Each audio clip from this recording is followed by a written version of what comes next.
GND है वो UNO के GND से जुड़ेगा, और इसका जो ये क्या कहते हैं SLD है वो UNO के SLD से जुड़ेगा, और यहाँ पर जो SCL है वो SCL से जुड़ेगा। तो इसका सर्किट कंप्लीट हो जाएगा। अब हम बात करते हैं इसकी क्या कहते हैं ECG सेंसर की।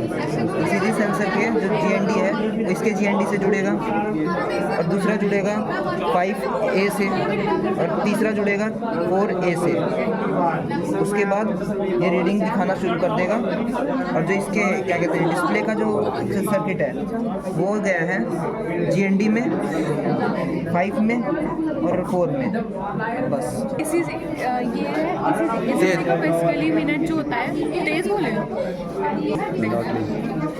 ECG is basically called as a electrical cardiogram। ECG में होता क्या है कि हमारे हार्ट के अंदर जो होता है इलेक्ट्रिकल एक्टिविटी और कंट्रैक्शन रिथम जो हमारे हार्ट में होता है वो बताती है कि क्या कैसे हो रही है हमारी बॉडी के अंदर। अगर कोई डिफेक्ट है तो वो भी बताती है।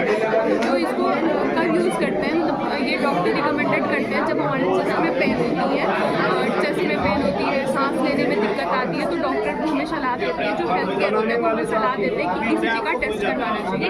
और ECG का जो होता है वो इनविजिबल टेस्ट होता है, क्योंकि वो हमारी बिना अप्रोच किए हुए भी हमारा ये टेस्ट होता है। हमारे बॉडी पार्ट में प्रॉब्लम नहीं होता, कुछ नहीं होता, इंडेक्स करके भी हम उसको यूज़ करते हैं। जस्ट लेग पे लगाकर हम उसको यूज़ करते हैं, ECG का टेस्ट करते हैं, ठीक है। और ECG जो है नॉर्मल रेंज जो होता है उसका 60 to 100 होता है। अगर थोड़ा बहुत ऊपर नीचे हुआ तो वो थोड़ा डिटेक्ट करता है, मतलब प्रॉब्लम आती है। अभी आपके मॉडल में ये जो है पूरा नहीं बता रहा है, इसका क्या रीज़न है?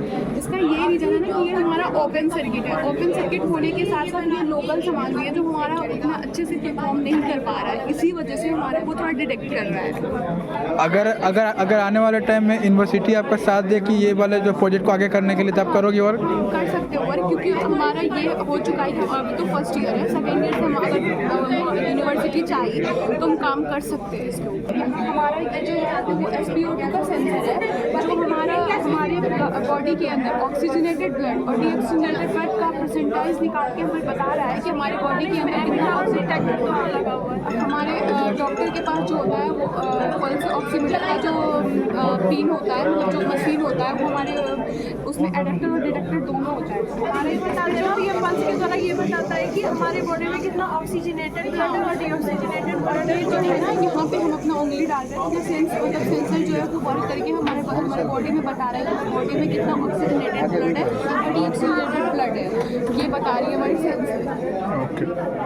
ये जो है ये ECG का ही है, तो ECG से हमें ये पता चल रहा है कि स्क्रीन में शो हो रहा है, मतलब DPM के थ्रू भी हमें बता रही है। उसका नॉर्मल रेंज होना चाहिए 70 to 72, ठीक है। अगर ये थोड़ा बहुत डिफेक्ट होता तो हमारे बॉडी में भी प्रॉब्लम आती है।